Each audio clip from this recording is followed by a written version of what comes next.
Je vais vous donner quelques petits programmes. Avant que je ne commence de parler de tout, je vais vous donner le programme du deuil de Moutapenda.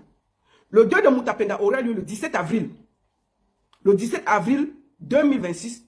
Ce ne sera pas à Bonaberi, ce sera à New Bell, dans la famille. Parce que vous connaissez tous que là où son père habite, là, il y a les problèmes là-bas. Je vous ai dit que ce n'est pas son terrain.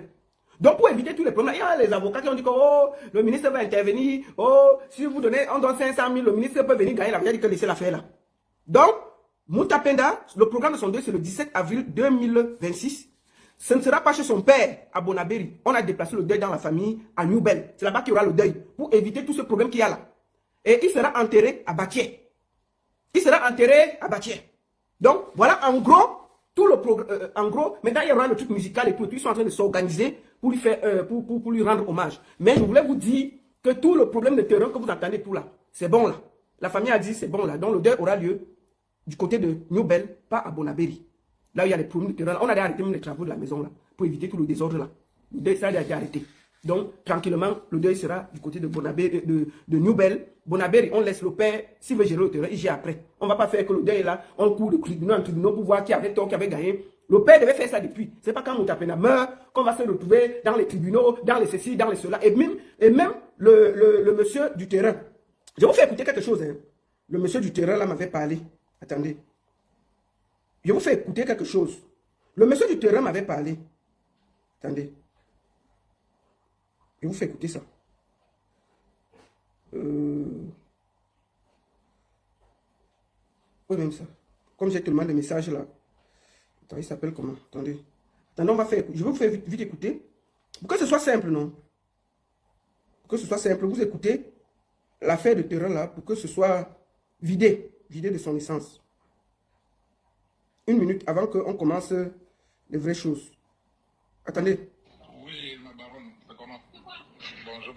Oui, je peux vous donner toute la genèse. Écoutez un peu la genèse du terrain du père de Moutapenda. Concernant ce terrain, pour le père de Moutapenda, je peux... Bon, je vous explique. Écoutez la genèse de l'affaire du terrain. Déjà, le terrain où le père de Moutapenda vit, c'était le terrain. Il y a un certain Maurice qui habitait là, qui avait une femme, Douala, avec qui ils ont fait une fille. Et les parents de sa femme, Douala, avaient donné ce terrain-là à leur femme, à leur fille de vivre là-bas. Entre-temps, Maurice, puisqu'il fumait le champ, tout ça étant irresponsable, après se retrouver à l'ouest. Et plus tard, les parents, la fille et sa mère ont vendu ce terrain-là. Et en 2016, quand on est venu pour faire la levée, quand on voulait borner le terrain, on est venu pour faire la levée. Arrivé, le père de Moutapenda est sorti, il voulait faire opposition. C'est où maintenant on a convoqué le propriétaire du terrain, le père de Moutapenda et tous les voisins à la sous-préfecture par 2 fois. Il n'avait rien pour justifier. Et la fille de ce Maurice était là avec la chefferie. Et voilà comment on a donc conclu que voilà, il a vécu là-bas et il voulait faire comme beaucoup font. Et le titre foncier a été fait. La descente de la sous-préfecture a eu lieu. Avec les voisins, on a borné le terrain. Le titre foncier est sorti en 2020. Nous ne voulons pas l'expulser là-bas comme avec la force.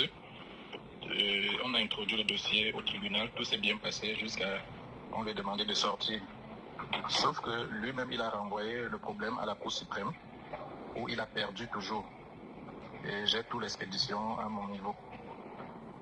Donc tout ce qui se passe là-bas, il connaît, il sait qu'il vivait là seulement. Donc c'est vrai que j'ai peut-être sauté certaines étapes. Lui, c'est sa grande sœur qui vivait là-bas. Quand la maison était... Plus sa grande sœur vivait quelque part dans le quartier. Plus tard, il y a eu... On a tué quelqu'un où elle vivait. Peut-être elle avait 2 amants. L'autre a tué l'autre à son entrée. Le bailleur a dit que non, il ne peut pas héberger une femme où on a coulé le sang chez lui. C'est comme ça qu'on a fait sortir sa grande sœur et on a dit que bon, comme la maison était là, ça avait 2 chambres et un salon, personne n'habitait, sa grande sœur allait là-bas. Et plus tard, quand le père de Moutapenda aussi est sorti de la prison, c'est où il est venu habiter là-bas avec sa grande sœur, avant qu'elle ne meure il y a plusieurs années. Donc vous pouvez mener des enquêtes, même sur le terrain, même chez les voisins, vous aurez la vraie version. Sinon, le terrain est titré depuis quelques années et nous avions tous les documents légaux de la justice. Sauf qu'on n'a pas voulu lui mettre dehors avec la force. Merci. Bon, voilà un peu en gros le problème de terrain. Mais je suis content parce qu'ils ont compris, on a arrêté les travaux. C'est les gens qui ont le terrain qui s'expriment. Les travaux, le deuil aura lieu dans la famille à New Bell et on va aller l'enterrer à Bâtier. Le terrain de Fingon a dit qu'il pouvait aller l'enterrer. Ils ont dit que non, ils préfèrent aller au village. Donc, dossier clos.